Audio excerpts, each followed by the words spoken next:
Ito ay hindi karapatan. Kusa itong nararamdaman. Maraming uri ng selos, ngunit pare-pareho ang pwedeng kahinatnan. Maaaring pagmula ng away, tamang hinala at kawalan ng tiwala. Ngunit ito rin ay nagiging daan upang malaman mo ang iyong tunay na nararamdaman. Selos. Minsan, nakakakilig, nakakatuwa pag nalaman mo na may nagseselos para sa'yo kahit wala naman kayo. Pero minsan, ito rin ay delikado dahil pwede itong pagmulan ng gulo at hindi pagkakaunawaan na nauuwi sa hiwalayan.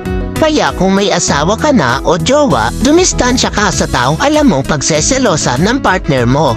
Ikaw na mismo ang umiwas dahil ang selos hindi yan basta mararamdaman kung wala namang nakikitang dahilan. Pero paano kung nagsiselos lang nang wala namang dahilan? Ang tawag dyan, abnormal.